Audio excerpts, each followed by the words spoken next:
Janasena party from other states. Janasena party ప్రారంభించి 12 సంవత్సరాలు పూర్తయ్యాయి. 2000 మార్చి 14న మన తెలంగాణలోని హైదరాబాద్లో ఈ పార్టీని స్థాపించాం. అప్పట్లో ఇది తెలుగు రాష్ట్రాల ఉమ్మడి రాజధానిగా ఉండేది. తెలంగాణలో జనసేనను ప్రారంభించినప్పుడు కేవలం ఒకే ఒక నిబద్ధత మాత్రమే ఉంది. అది మన దేశాన్ని బలోపేతం చేయటం, దేశ సమగ్రతని కాపాడటం, దేశ సమగ్రతకు కలిగించే ఎలాంటి విభజన శక్తులకైనా వ్యతిరేకంగా పోరాటం. దేశ సమగ్రత, దేశ శ్రేయస్సు తప్ప జనసేన స్థాపించినప్పుడు వేరే ఏ ఆలోచన నా మనసులో లేదు.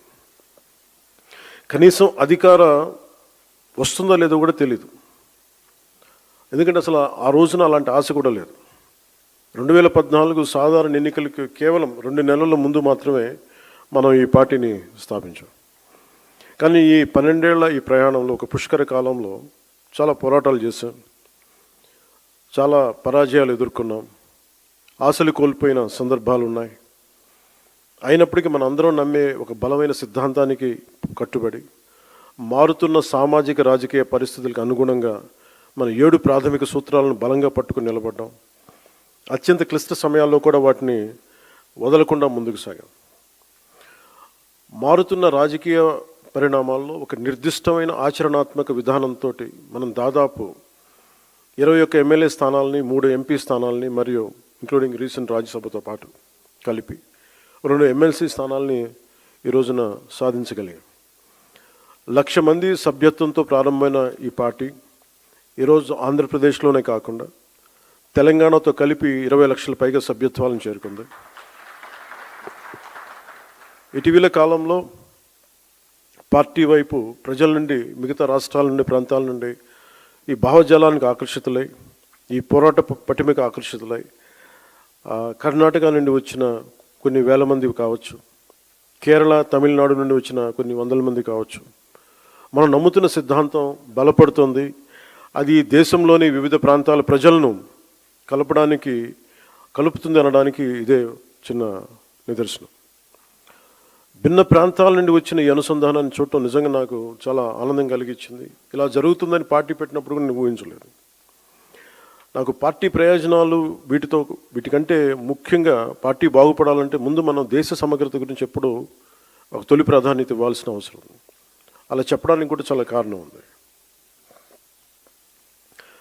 ఎప్పుడైనా సరే మీరు భారతీయ చరిత్రను చదివితే, బ్రిటిష్ వాళ్ళు మనకి స్వాతంత్రం ఇచ్చి వెళ్ళిపోయేటప్పుడు దేశంలో ఒక కల్లోలిత వాతావరణాన్ని సృష్టించారు. స్వాతంత్రం కోసం ఉమ్మడిగా పోరాడిన దేశాన్ని మత ప్రాతిపాదికన విడగొట్టారు. దేశవ్యాప్తంగా ఉన్న ప్రతి రాజ్య సంస్థానాల్లో అనేక సమస్యలను సృష్టించారు. దాదాపు 536 పైచిలుకు సంస్థానాలు ఉండేవి. వాటిలో చాలా వరకు భారతదేశంలో విలీనం అవడానికి ప్రయత్నించినప్పటికీ కొన్ని సంస్థానాలు మాత్రం స్వతంత్రంగా ఉండాలని అనుకున్నాయి. ఉదాహరణకి నిజాం సంస్థానం, బరోడా, జునాగఢ్, ట్రావెన్కోర్. కానీ సర్దార్ వల్లభాయ్ పటేల్ గారి నాయకత్వంలో మనం ఈ దేశాన్ని ఏకం చేసాం. ఆ స్ఫూర్తి ఇప్పటికీనే కొనసాగుతుంది. నాకు ఈ దేశ స్ఫూర్తిని మనం కాపాడుకోవటం అనేది ఏదో ఒక టైంలో అయిపోయింది.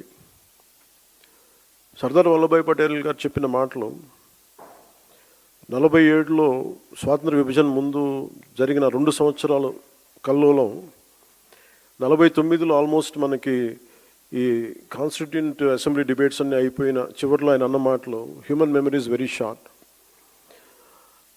మన 2 సంవత్సరాల క్రితం జరిగిన ఈ విభజన కూడా మర్చిపోయాం. అందువల్ల ఇది ప్రతి ఒక్కళ్ళు గుర్తుపెట్టుకోవాల్సింది అనేది ఆయన చాలా వేదంతో చెప్పారు. అది సో ఆ మాటల్ని నేను చాలా ఇన్స్పైర్ చేసినాయి నాకు. అంటే ఈ దేశ స్ఫూర్తిని కాపాడుకోవటం అనేది ఒక రోజుతో అయిపోయే పని కాదు. ప్రతి తరం కూడా దాన్ని ముందుకు తీసుకెళ్ళాలి. వారే దానికి మార్గదర్శకులు కావాలి. సమకాలీన రాజకీయాల్లో ఎవరైతే అధికారం కోసం ఆశపడి ఈ సూత్రాన్ని విస్మరిస్తారో వారు తమ స్వల్పకాలిక రాజకీయ ప్రయోజనాల కోసం ప్రజల మధ్య, ప్రాంతాల మధ్య విభజనను సృష్టించి దేశ సమగ్రతని ప్రమాదంలో పడేస్తున్నారు.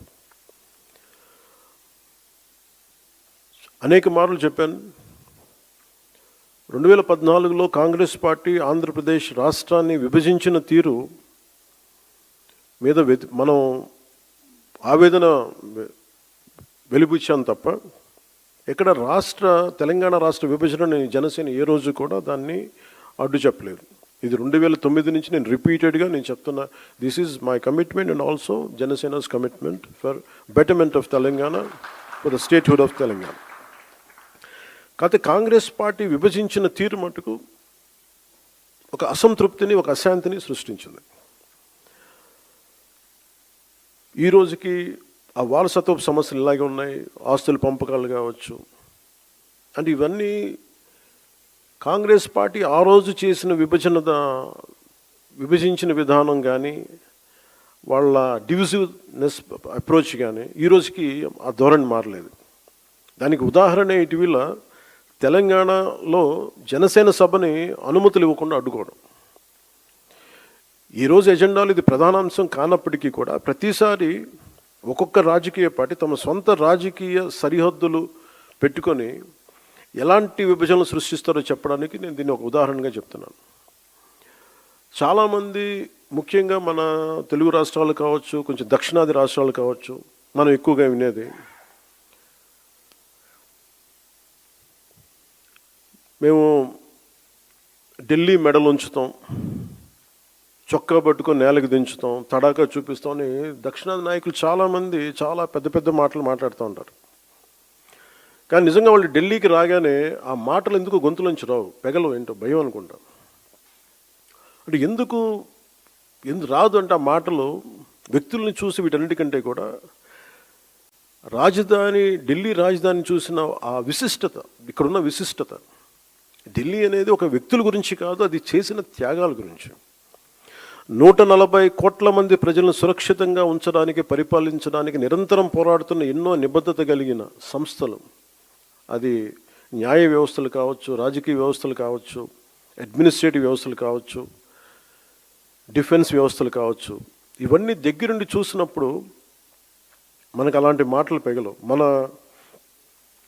తమ ప్రాంతాల్లో, మన రాష్ట్రాల్లో ఉండి పెద్ద పెద్ద మాట్లాడే నాయకులందరూ కూడా ఇక్కడికి వచ్చినప్పుడు ఢిల్లీ తాలూకు ఈ గాఢతను చూసిన తర్వాత ఈ దేశం యొక్క సమగ్రతని అర్థం చేసుకుంటారు.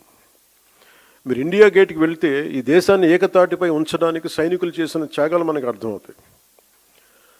ఒక సెంట్రల్ హాల్కి వెళ్తే 370కి పైగా న్యాయ నిపుణులు, అంబేద్కర్ గారు రాజ్యాంగ సారథిగా, చాలామంది ప్రముఖులు, నాయకులు కలిసి 2 సంవత్సరాల 11 నెలల 17 రోజుల పాటు రాజ్యాంగ చర్చలను ఎలా జరిపారో మనకి అర్థమవుతుంది.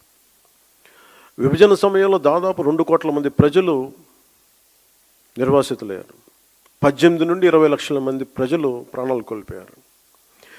మనం ఢిల్లీని తాకినప్పుడల్లా మనకి ఈ విషయాలని మనసులోకి, స్ఫురణలోకి వస్తాయి.